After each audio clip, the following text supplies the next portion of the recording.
Hey there YouTube, it's Nick with Feeding Fitness, and today is All You Can Eat Wednesday.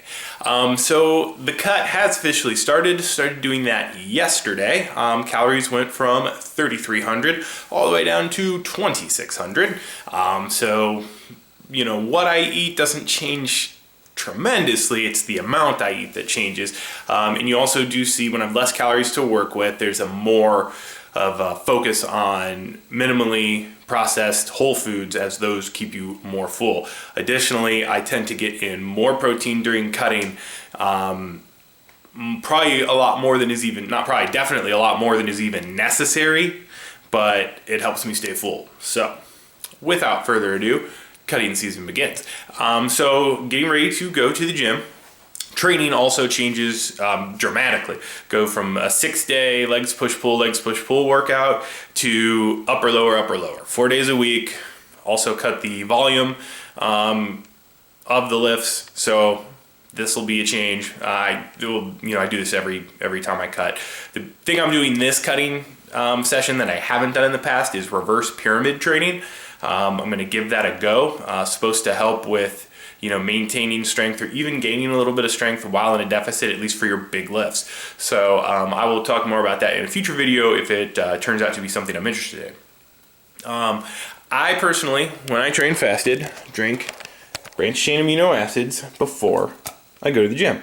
And this is not something I really recommend or say is necessary for someone not doing fasted training, but fasted training, the science isn't 100% on this, but I guess just anecdotally, I like to take the branched chain amino acids, and I always have with fasted training. And this doesn't mean, when I say fasted training, I don't mean wake up in the morning and go to the gym before eating. I mean, you're like fasted. It's been like 16 hours, 17 hours since you last had food.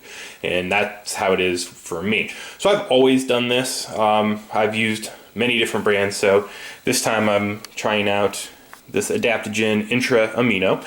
Despite being called intra, I will drink it pre, but that's fine. So taste is really good, mix is really good. If you want to try some intra amino, link in the description to save you a couple bucks. But yeah, definitely a BCAA that I like. But again, I'm pretty much in the school of thought that you don't really need BCAAs unless you're doing the fasted training. And even then, like I said, I can't point you to any hardcore science or study that says 100% is going to help, but I can say anecdotally, for me and for many other people, it seems to make a difference.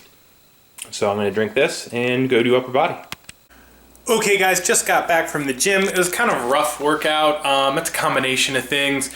Part of it is I had a rough work schedule, didn't get a lot of sleep, so that was a factor. And the other is simply, it's not really the deficit per se, because it hasn't been long enough, for me to be feeling deficit, but the fasted training.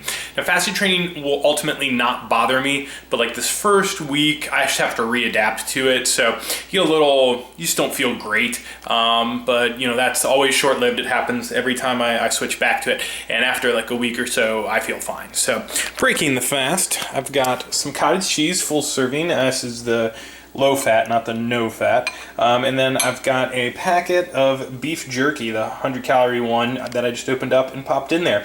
Don't knock it till you tried it. Jerky and cottage cheese actually tastes awesome. All right, guys, dinner time. So, got some stuffed peppers. These are just green peppers. This is 99% lean ground turkey. We have tomatoes, spinach, spices, jalapenos, all the good things. So I'm gonna go ahead and have this, and this is a nice satiating high protein meal.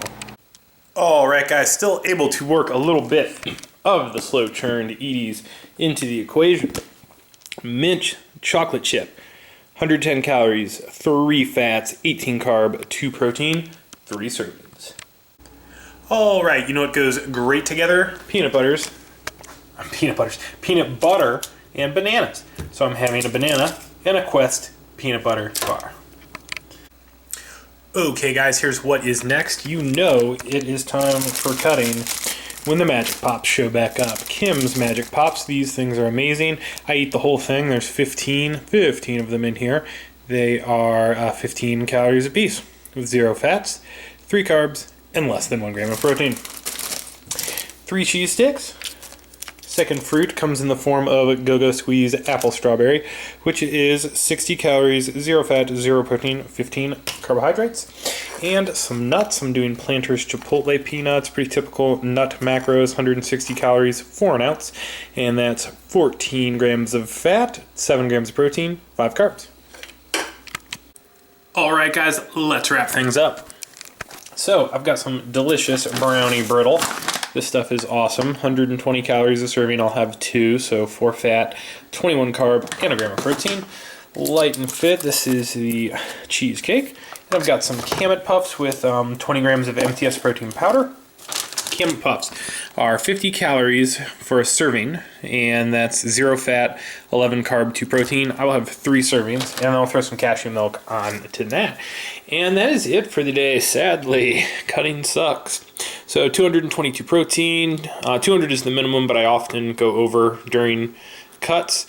320 carbs and 58 fat. I would ideally like to get 60 fat, so it's really close, but what can happen, especially during cuts, you are going to sometimes be a little bit under on your fats, and then maybe the next day you're under on your carbs and over on your fats. So as long as your fats average out to your minimum, that's fine. So that's probably what will happen to me. I tend to eat a little bit more carbs on training days like today. Tomorrow is a rest day. I'll probably eat less carbs and more fat. It's not that I think that really does anything. It's just how it happens to fall. So that's it. If you like the video, give it a thumbs up. Subscribe to the channel if you haven't already. Questions or comments can go down below. You can ask them over at Facebook at facebook.com/feedingfitness. And I'll see you guys next time.